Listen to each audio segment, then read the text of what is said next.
Hello Max Spark, kamusta kayo? Welcome back to my channel. Sabag natin ngayon Max Spark, pag-uusapan naman po natin ng mga bagay na dapat mong paghandaan para palagi kang nasa utak at isipan ng isang lalaki.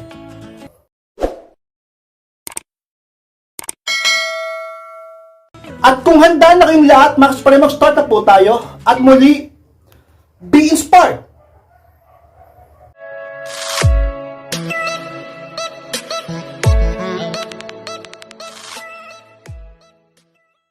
At ang unang bagay na dapat mong paghandaan para palagi kang nasa utak ng isang lalaki, ang tamang timing ng pagpaparamdam sa kanya. Yes, Max Spark. Alam nyo Max Spark, may tamang timing ng pagpaparamdam sa partner mo upang palagi kang nasa isip niya at talaga namang masaya ang pag-uusap nyo dahil na-miss ka at hinanap ka niya. Kaya Spark, alam nyo kasi karamihan sa inyo, kahit pasabihin ko ng ilang libong beses dito na huwag kayo maging needy, ay talaga naman ang mga kababaihan na napaka mapagmahal at emosyonal. Dahilan kung bakit hindi nyo mapigilang maging needy sa partner nyo, sa lalaking minamahal nyo kay Spark. Pero kailangan sa abot ng inyong mga kaya ay i-timing nyo rin ang inyong pagpaparamdam. Hindi yung kakausap nyo lang ngayon, kaka-video call nyo lang ngayon, or kaka-message nyo lang ngayon, ay mamaya-maya lang, mga ilang minuto lang, ay nandiyan ka na naman kay Spark.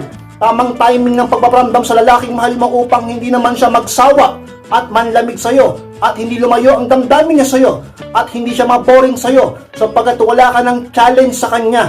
Hindi na siya nag-challenge sapagkat palagi ka namang nandyan at laging nagpaparamdam at laging available sa kanya, ni hindi siya magawang i-ignore, ni hindi siya magawang tiisin. Kaya Inspired, dapat tamang pagpaparamdam, tamang timing kung kailan ka at kung paano ka magpaparamdam sa kanya. Halimbawa na lang kay Inspired, alam mo na busy siya, alam mo na may trabaho siya, alam mo na kay Inspired pahinga niya ngayon, bakit mo siya kukulitin ng call? Yung iba dyan sa inyo nagagalit pa kapag hindi nasasagot ang call, kapag tumatawag kayo sa phone o sa messenger. Kaya Inspired, lagi niyong dapat unawain ng partner nyo at dapat binibigyan mo siya ng panahon para sa sarili niya, makapagpahinga, makapag-isip at mamiss ka. Ayaw mo ba na mamiss ka ng partner mo? Ayaw mo ba na hanapin ka niya? Ayaw mo ba na siya ang unang laging magparamdam sa'yo? Ayaw mo ba na maging masayang inyong pag-uusap dahil na-miss ka niya? Ayaw mo ba na maging mapagmahal sa'yo dahil lagi niya nakikita ang halaga mo kapag wala ka, kapag hindi ka nagpaparamdam, kapag tinatiming mo lang ang tamang oras sa pagpaparamdam sa kanya? Dahil marunong ka? Kaya Inspired, ang problema sa inyo ay ang inyong emosyon. Palagi kayong nadadala ng inyong emosyon dahilan kung bakit ang inyong katawan ay hindi mapakali sa isang tabi upang talaga mang maghintay muna ng ilang sandali upang magparamdam muli sa partner nyo. Kaya Inspired, ang inyong emosyon ang sa mga sikreto upang talaga namang kay Inspired magkaroon kayo ng values sa sarili nyo. Kailangan kay Inspired i-master yung kontrolin ng inyong emosyon upang talaga namang hindi kayo magkamali ng desisyon at hindi ka laging needy at nagpaparamdam at laging available sa boyfriend o mister mo upang talaga namang kay Inspired maging mas lalong mahalaga ka sa kanya. Bakit ka mas lalong magiging mahalaga sa kanya? Dahil kay Inspired, ginagawa mong mahalaga ang oras mo. Bakit? Hindi mo ito palaging binibigay sa kanya. Sa paanong paraan mo lang binibigay? Sa tamang oras lang. Kay Inspired, kaya nga di ba tinuro sa inyo noon, nahayaan mo ang lalaking unang laging magparamdam sa'yo. Kaya ikaw naman matuto kang maghintay at magtiis. At kung matagal siya magparamdam, kay Inspired, magparamdam ka lang kapag ka talaga namang sabihin nating matagal na kayong hindi magkausap o matagal na siyang hindi nagpaparamdam, at dapat hindi mo ipakitang needy ka upang ang isang lalaki ay talaga namang hindi bumabang tingin sa'yo. Isa yun sa mga dapat mong paghandaan kay Inspired upang palagi ka pa rin nasa utak ng isang lalaki kahit matagal na kayo. Kailangan lagi mong tinatiming kung kailan ka magpaparamdam sa kanya at hindi palagi, hindi kung saan lang at hindi kung kailan lang mo gustuhin.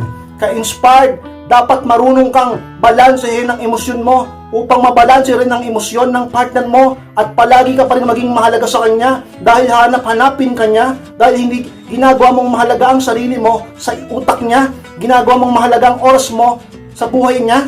At ka-Inspired, ang lalaki ang laging mag-aabol sa'yo kung marunong kang magtimpi, maghintay, magtiis, tumiming kung kailan lang ikaw magpaparamdam at kung kailan lang kayo mag-usap. Ang lalaki laging magiging masayang kausap ka dahil kapag kinausap ka na niya, sigurado kay Inspired masaya siya dahil hinintay ka niya, dahil nasa tama kang timing. Isa sa mga dapat mong paghandaan upang palagi kang nasa isip at utak ng isang lalaki ka-inspired.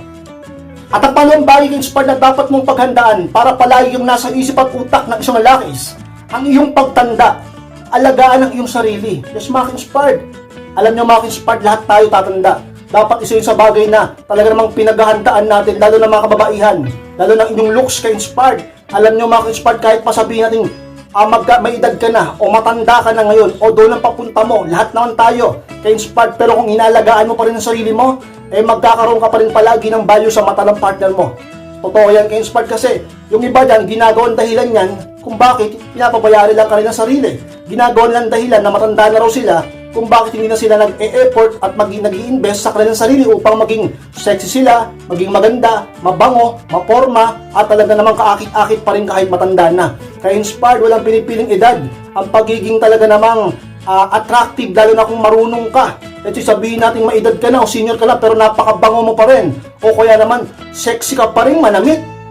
Maraming ganyan ngayon ka-inspired. Talaga namang lola na ang sexy pa rin, di ba? Sa katawan at marunong pa sa sinusuot.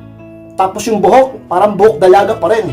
Di po ba inspired? Ngayon yung asawa niya o yung boyfriend niya, yung partner niya ay talagang lagi pa rin nakadikit sa kanya. Ka-inspired, isa sa mga bagay dapat paghandaan upang palagi ka pa rin nasa utak ng partner mo kahit na matagal na kayo o kahit na naman ka-inspired may mga apo na kayo o kahit ka-inspired marami na kayong anak, kahit may edad o matanda na kayo, ay talaga namang ka-inspired paghandaan mo yan. Magsimula ka na ngayon, alagaan mong katawan mo, alagaan mong itsura mo inspired sa abot ng iyong mga kaya.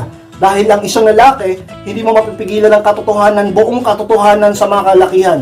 Na nature namin ka-inspired, na na-attract kami sa mga magaganda, sapagkat mga visual kami ka-inspired. At talaga namang ka-inspired, ang mga kalakihan ay talaga namang madaling matukso sa mga talaga namang kaakit-akit na bagay o tao. At gawin mo upang talaga namang ikaw ay makasabay at hindi ka iwan at hindi siya manlamig sa iyo, ay huwag mong pabayaan ang sarili mo. Palagi kang mag-effort sa sarili mo, na lagi kang maging sexy at maganda. Opo, inspired. Alam ko na maraming magaganda dyan sa paligid, pero magpapatalo ka ba? Sabihin natin mas maganda sila, pero magpapatambak ka ba na lang, ng ganun-ganun na lang? Ka-inspired. Ikaw pa rin naman ang partner niya, at sigurado ko lagi pa rin may laban ka. Kung tutulungan mo ang sarili mo, isa sa mga bagay na dapat mong paghandaan, laging isipin, ang iyong pagtanda. Lahat tayo tatanda. Hindi natin mapipigilan yan, pero pwede mong ma-maintain kahit nababawasan. Ka-inspired, pwede mong mapanatili pa rin ang pagiging attractive mo sa partner mo. Talaga namang lagi ka pa rin nasa utak niya at isip ka at alaala kapag wala ka, kapag malayo ka, ka-inspired. At ang pangatlong bagay ka-inspired na dapat mong paghandaan para palagi ka nasa utak ng isang lalaki is ang pag-handle mo ng tama sa init ng ulo niya. Yes, mga ka-inspired, kung ikaw isang babaeng magaling mag-handle sa init ng ulo, sa galit ng partner mo, ay talaga namang ka-inspired, mas lalo kanyang pahalagan at mamahalin. Dahil karamihan sa buong mundo, hindi lang dito sa bansang ito, ay talaga namang mga makababaihan o kalalakihan ay talaga namang hindi marunong mag-handle ng init ng ulo ng partner nila. Sa halip, nakikipagsabayan pa sila. Bakit? Sapagkat natatapakan daw ang pride nila. At talaga namang ka-inspired, ayaw nilang magpatalo. Ka-inspired ang isa sa mga sikreto upang palagi pa rin maging matatag, maayos at hindi matapos ang inyong relasyon, at talaga namang mahalin ka pa rin ang partner mo, ay huwag mo siyang sabayan kapag mainit ang ulo niya. At upang talaga namang ka-inspired, hindi siya magalit sa iyo, hindi siya manlamig ang pagmamahal niya sa iyo, at manatili ang kanyang pag-ibig sa iyo, ka-inspired.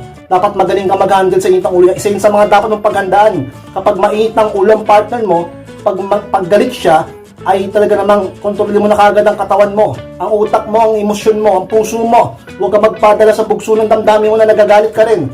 Nakikipagsabayan ka rin sa kanya, nakikipagsigawan ka rin sa kanya, pinagsalitaan ka ng masama, pagkasalitaan mo rin siya ng masama. Huwag ganyang ka-inspired, di rin tama yun. Di porkit ginawa sa'yo, gagawin mo na rin sa kanya. Hindi maitatama ang mali ng isang pang pagkakamali. Kaya inspired, talaga naman, dapat magaling ka mag-handle sa lahat ng bagay, lalong-lalo na sa partner mo, sa ugali niya at sa init ng ulo niya. At ang lalaki, kapag wala ka, palagi yung papasok sa utak niyan. Bakit? Ang pagmamahal niya nandiyan pa rin. Bakit? Dahil di mo siya sinasabayan. Hindi siya nagagalit sa'yo. Na-stress man siya sa'yo, pero ang pag-ibig niya nandiyan pa rin. Dahil marunong ka mag-handle ng init ng ulo niya. Isa sa mga sikreto upang palagi ka pa rin mahalin at palagi ka pa rin pumasok sa utak ng isang lalaki. Palagi kanyang hanapin at talaga namang palaging manatili ang pagiging malambing niya sa iyo. Dahil isa kang babaeng maunawain, pasensyosa, at talaga namang ka-inspired. marunong mag-handle ng init at galit niya, init ng ulo niya kay Inspired. So mga ka-Spard, yun lang po. Maraming salamat mga ka-Spard sa pagtapos ng vlog na ito. So, huwag niyo pong kalimutan na mag-like, comment, share na rin po upang makatulong din naman po tayo sa iba. At sa mga hindi pa po nakasubscribe, ay subscribe na po mga ka-Spard at click na rin po ang notification bell upang maging updated po kayo pag may bago po akong upload.